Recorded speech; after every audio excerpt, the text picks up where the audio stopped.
like to introduce our next speaker, Lisa Castetter.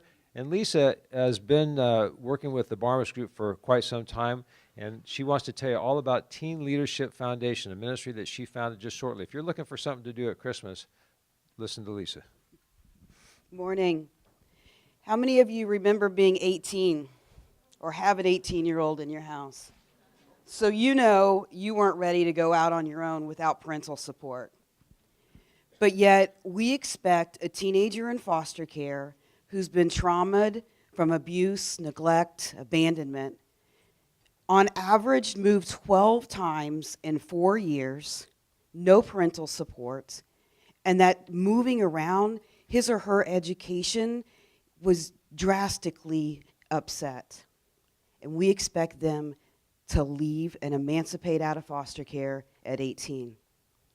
See, when we get to the end of this year, a month and a half from now, this county, Orange County, will have 400 18-year-old kids from foster care that will emancipate out. Half of those will be homeless by September of 2016. 1 in every 3 girls will be pregnant. Less than 40% of them will have a high school diploma when they turn 18. And 60-some% of them within 18 months will be incarcerated 1 or more times. There's a crisis happening right here in our own county. See, when we think about the word emancipation, we think freedom, deliverance, liberation. But a kid in foster care, when they hear the word emancipation, they think potentially of being sexual trafficked. They think of survival, which leads to incarceration, bad decisions, and they think of homelessness. It's not okay. There is good news. God is using Teen Leadership Foundation to come alongside some of the most vulnerable kids in our society and make leaders out of them. Acting as the bridge builder between the local government and our faith-based community, Teen Leadership Foundation is working with local churches right here in our own county to equip them, train them, to wrap around teenagers in foster care and those who have emancipated out. We do this through multiple different ways. Scattered throughout this county, churches are hosting leadership camps. Many volunteers are mentoring kids in foster care. Many are doing educational workshops to give them resume building skills and practicing interviewing. And many churches are just hosting monthly youth group where the kids get to come for a safe haven for a day. We don't stop there. See, it's estimated that in this county, there's a little over 100 beds within 7 organizations that house kids that have transitioned out. Remember what I said? We have 400 kids leaving. We have 100 beds. So 24 months ago, Teen Leadership Foundation assumed a 7-unit apartment complex where at its capacity we can hold only 17 kids.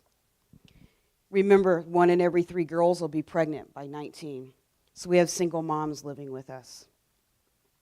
What we do is we wrap around these kids in the areas of education and employment and finances and health and wellness. And we help them realize their dreams and their untapped potential. And then we do what we love to do. We deploy the church. So every kid with us gets a mentor, gets a tutor, gets a budget coach, gets spiritual guiders. And they are wrapped around, they get community. I'm going to tell you about Soshi. Soshi was 17 in foster care when she gave birth to a set of twins.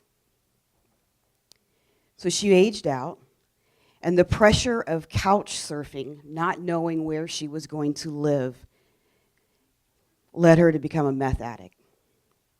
She lost her girls to foster care. And 24 months she spent in a drug rehab program. She was reunified with her girls, and that program gave her a gift. They said, "You're doing so well, you're free to go." No shelter, no job, no money, no car, a set of twins, and didn't even have her GED. That's when I met Soshi, 2014 in January. So she came to us, We laid out a path for her. What do you want to do? Where you want to go? And then we mobilized the church.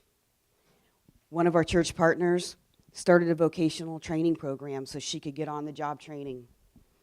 They also scholarshiped her set of twins so they could be enrolled in preschool for the first time at 3.5.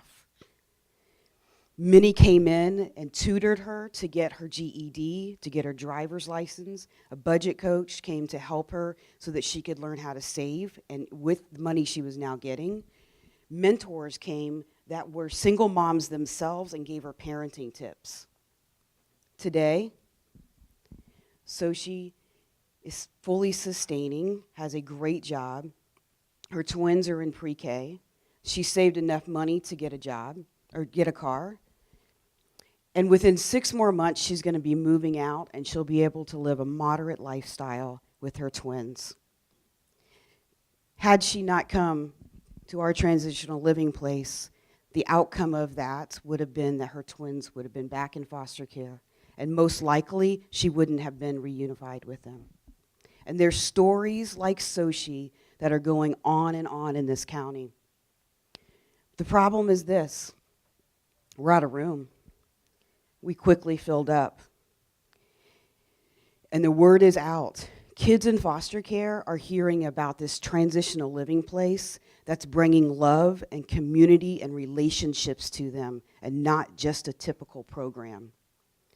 So what we're doing, I can't take it anymore. I can't take that every week I turn down on average 3 kids because we're out of room. We're actively looking for a multi-unit apartment complex that we can house 75, 100 kids, that we will be able to change the trajectory of this foster care system. The $904 million that this county spends every year on social services will be drastically reduced when we take teenage moms and we keep their kids out of foster care. And the teenage homelessness will be eradicated. We have already talked to dozens of our church partners. They're on board. They're ready to go in all kinds of different areas. And I am excited to invite you guys into that. Many of you, your churches are already on board. We are looking to do this in the next year. We are excited. I want to invite you into that with us. I want to have conversations with you. We are going to need all types of resources. So on page 33, you will be able to sign up, sign your, whatever you call it. And I just look forward to talking to you. Thank you.